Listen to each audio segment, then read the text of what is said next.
Hi everyone, call me Nikki. I'm 28. I was born and raised in Odesa, Ukraine.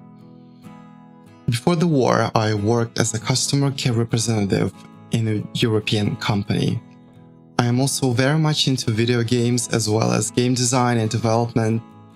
You can obviously see it with the avatar I'm using to record this very video. 3D modeling and rigging is sort of my hobby, sort of my thing. On the fateful morning, February 24th, 2022, I was awake while wrapping up some stuff on my laptop. I was in my massive gaming headphones listening to some music when I felt a slight vibration coming through the walls, furniture, and my body. I put the headphones away and kept listening to dead silence outside my windows when I heard two distinct explosions. It also woke my neighbors, so we started surfing the news and we couldn't believe what we just saw. What we're seeing, what is this about? It was the start of a full-on Russian invasion.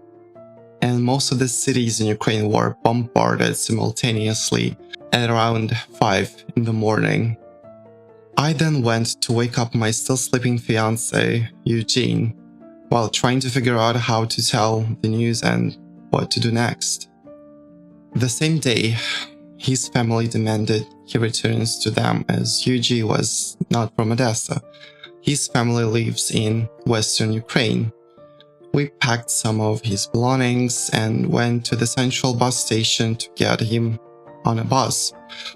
We also had two cats and we got one of them to leave with Eugene. While we were waiting for the bus, we got startled by a deafening explosion.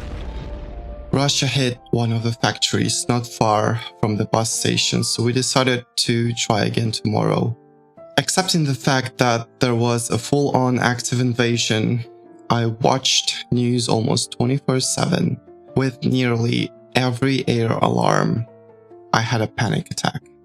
I felt unsafe sleeping at night and my schedule drastically shifted because of that. But despite that, I was looking for volunteering opportunities both online and in my city. Me and some of my friends started gathering packs of necessary things like pasta, cooking oil, bread and so on, and delivering them to people who've been reaching out for help.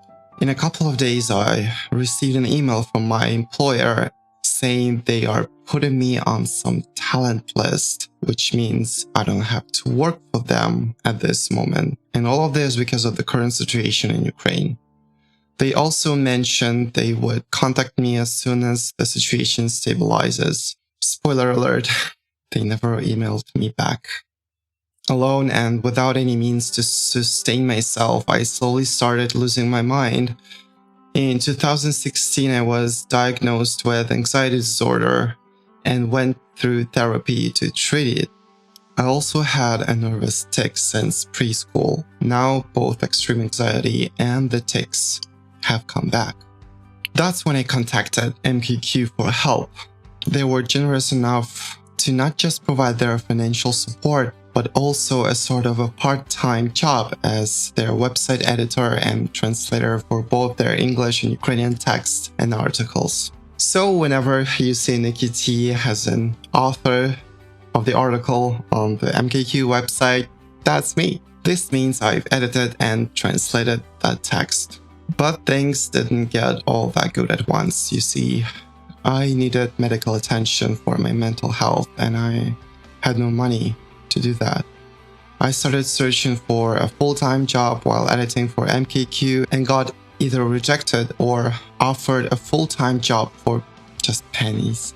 Nevertheless, MKQ never turned their back on me, even when I spent too much time on attacks or went dark on emails and responses.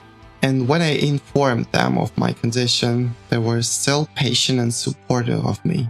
With the help I continued receiving for the editing and translation I did for them, I could get the necessary medical treatment for my anxiety, panic attacks, apathy, and pathological procrastination, fueled by fear of an inevitable disaster and hopelessness. Now it's been 8 months since the full-on Russian invasion started, and I very recently got accepted for a full-time job in an Israeli IT company. remotely, of course.